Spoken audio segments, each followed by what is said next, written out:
السلام علیکم ورحمۃ اللہ وبرکاتہ۔ ہماری یوٹیوب چینل سے آن لائن عربی لکھنا پڑھنا بولنا سیکھیں بائی ندوی، مثلاً نحو، صرف، ترکیب، انشاء، ترجمہ قرآن، حدیث وغیرہ۔ جو بھی آپ سیکھیں ہمارے موبائل نمبر پر واٹس ایپ کے ذریعے سے ہمیں اطلاع دیں یا ہمیں سینڈ کر دیں، اور ہماری یوٹیوب چینل کو سبسکرائب کریں اور بیل آئیکن پریس کر لیں تاکہ ہمارے ویڈیو بر وقت آپ تک پہنچ سکیں۔ پچھلے سبق میں ہم نے مضافلے کا طریقہ اور قاعدہ پڑھا تھا ایک حصہ۔ آج کے سبق میں ہم جانیں گے مضافلے کا طریقہ اور قاعدہ پارٹ نمبر 2۔ اسم اشارہ اور مضافلے کا بیان۔ کبھی کبھی صرف اسم اشارہ ھذا، ھذہ، ذالک، تلک وغیرہ مبتدا ہوتے ہیں اور مضاف و مضافلے دونوں مل کر خبر ہوتے ہیں، جیسے ھذا ولد الاستاذ، یہ استاذ کا لڑکا ہے، ذالک فراش المدرسۃ، وہ مدرسے کا چپراسی ہے وغیرہ۔ ایسی صورت میں جب کہ اسم اشارہ مبتدا اور مضاف و مضافلے دونوں مل کر خبر واقع ہوں تو مضاف ہمیشہ اسم اشارہ کے مطابق ہوگا، یعنی اگر اسم اشارہ مذکر ہے تو مضاف مذکر، اور اگر اسم اشارہ مؤنث ہے تو مضاف بھی مؤنث ہوگا، جیسے ھذا قلم التلمیذ، یہ طالب علم کا قلم ہے، ھذہ کراسۃ التلمیذ، یہ طالب علم کی کاپی ہے، ذالک مکتب المدرسۃ، وہ مدرسے کا دفتر ہے، تلک محفظۃ التلمیذۃ، وہ طالبہ کا بستہ ہے۔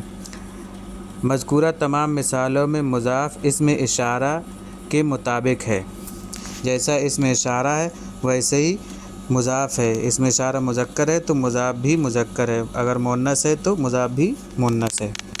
مندرجہ ذیل جملوں کا اردو میں ترجمہ کریں۔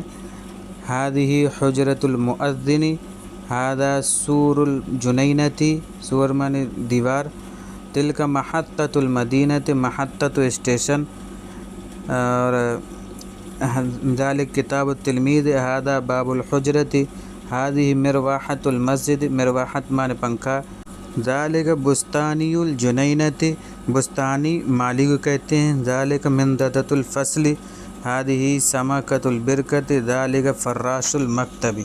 ان جملوں کا ترجمہ کریں اور دیکھیں کہ یہاں اسم اشارہ کیا واقع ہو رہا ہے اور اس کے بعد والا جملہ کیا واقع ہو رہا ہے۔ مندرجہ ذیل جملوں کی عربی بنائیں۔ یہ اردو میں ہے، ان کی عربی بنانا ہے۔ یہ استاذ کا لڑکا ہے، وہ مسجد کی گھڑی ہے، یہ بچے کا قلم ہے، وہ مدرسے کا گیٹ ہے، گیٹ یعنی دروازے کی جو عربی ہے وہی گیٹ کی عربی ہے۔ یہ نہر کا پانی ہے، وہ گلاب کا درخت ہے، یہ قصاب کی دکان ہے۔ قصاب کہتے ہیں الجزار، جیم زا میں تشدید، الف اور را۔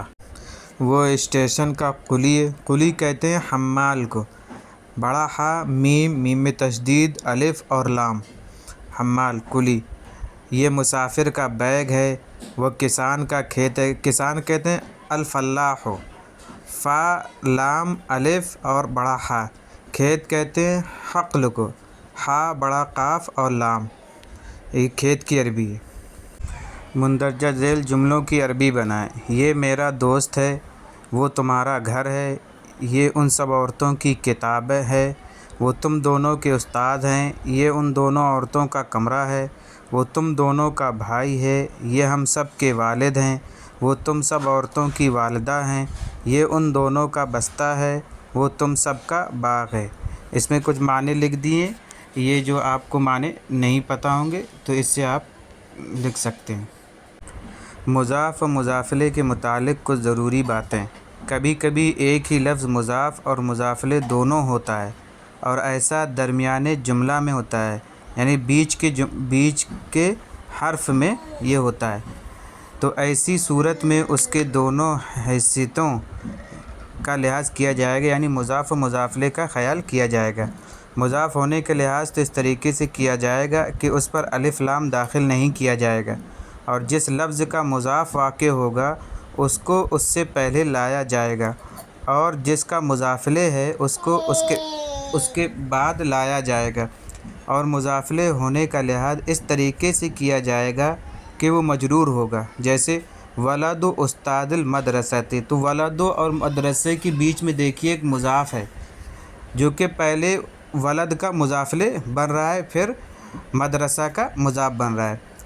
مدرسے کے استاذ کا لڑکا، اس مثال میں ولد مضاف اور استاد مضاف اور مضافلے دونوں ہیں، اور المدرسہ صرف مضافلے ہے کیونکہ یہ مدرسہ کا مضاف ہے اور یہ مضاف جو ہے ولد کا مضافلے ہے۔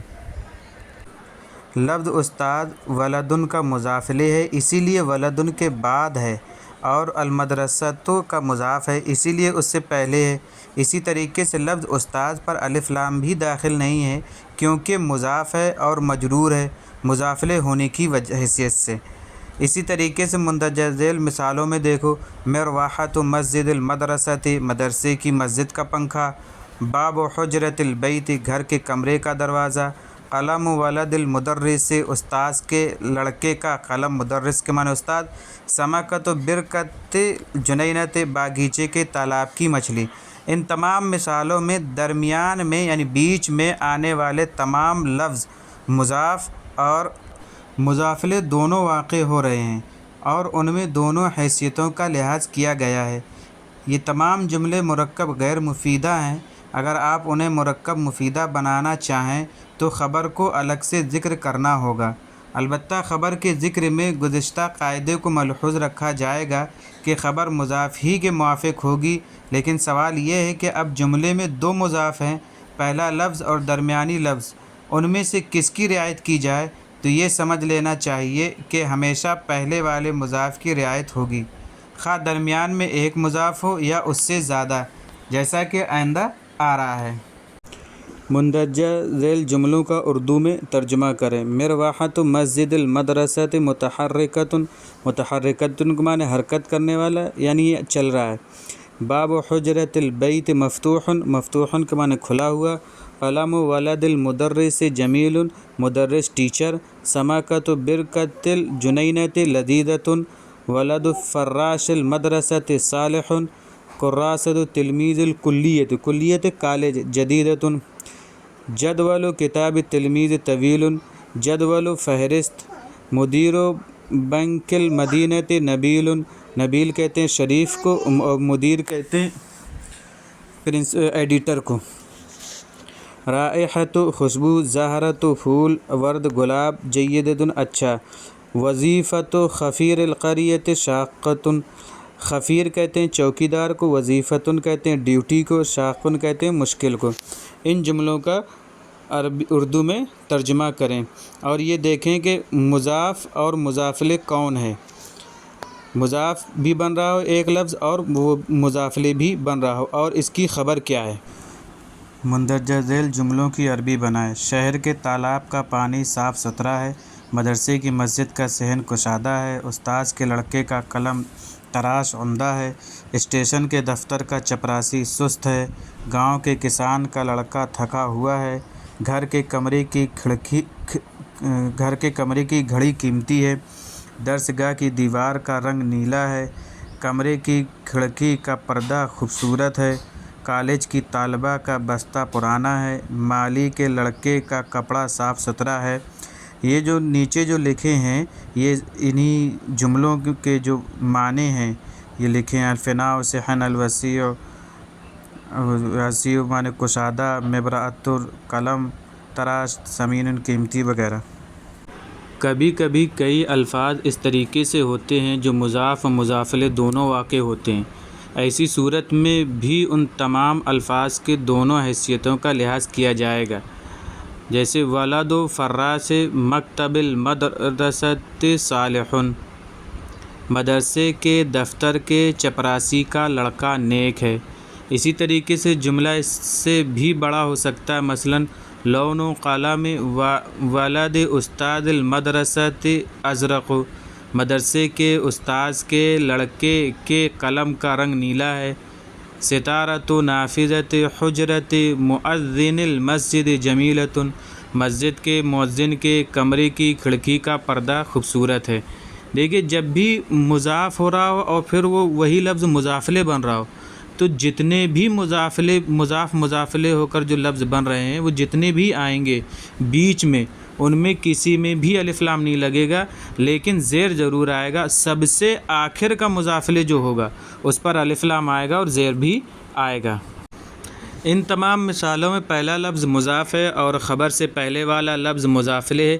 بقیہ درمیان کے تمام الفاظ مضاف اور مضافلے دونوں ہیں، جیسا کہ ظاہر ہے کہ درمیان کے کسی لفظ پر الف لام داخل نہیں ہے اور سب مجرور ہیں، اور یہی اس کے دونوں حیثیتوں کی رعایت ہے۔ ضابطہ اس کا یہ ہے کہ اس طرح کے جملے بنانے کا ضابطہ یہ ہے کہ جو لفظ جس کا مضاف ہوگا اس سے پہلے اور جس کا مضافلے ہوگا اس کے بعد میں آئے گا۔ جیسے پہلی مثال میں ولد فراس کا مضاف ہے تو فراس سے پہلے ہے، اور فراس مکتبن کا مضاف ہے تو مکتب سے پہلے ہے، اور وہی فراس ولد کا مضافلے ہے تو اس سے بعد میں ہے۔ اسی طریقے سے بقیہ تمام الفاظ ہیں۔ مندرجہ ذیل جملوں کا اردو میں ترجمہ کریں اور اعراب لگائیں۔ سائق کے معنی ڈرائیور کے ہیں، سیارۃ معنی گاڑی، اور مینا معنی ڈائل، اور غلاف کے معنی کور، مفتاح معنی چابی، غائب غائب، منارۃ منارہ، مرتفعۃ بلند، حمال کلی، رسیف پلیٹ فارم، اور حقول حقل کی جمع حقول ہے، کھیت بہیج خوشگوار، موظف ملازم، اور متیقظ کے معنی آتے ہیں بیدار کے۔ اور باقی الفاظ آپ کو پیچھے اسباق میں ذکر کیے جا چکے ہیں، تو ان سے آپ مدد حاصل کر سکتے ہیں۔ ان جملوں کا ترجمہ کریں اور اعراب بھی لگائیں۔ مندرجہ ذیل جملوں کی عربی بنائیں۔ گاؤں کے کسان کے لڑکے کا باغ بڑا ہے، استاذ کے گھر کے کمرے کی کھڑکی کھلی ہوئی ہے، باغیچے کے مالی کے لڑکے کا کپڑا صاف ستھرا ہے، شہر کے باغ کے میوے کا مزہ لذیذ ہے، گاؤں کے مدرسے کی مسجد کا مینار بلند ہے، شہر کے اسٹیشن کے دفتر کا ملازم سست ہے۔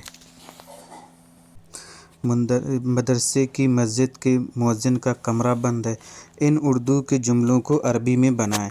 جو الفاظ نہیں آتے ہیں آپ کو وہ میں نے اس میں لکھ دیے ہیں، اس سے آپ مدد حاصل کریں، اور یہ سب جملے بنا کر ہماری واٹس ایپ نمبر کے ذریعے سے ہمیں واٹس ایپ کر دیں تاکہ ہم چیک کر لیں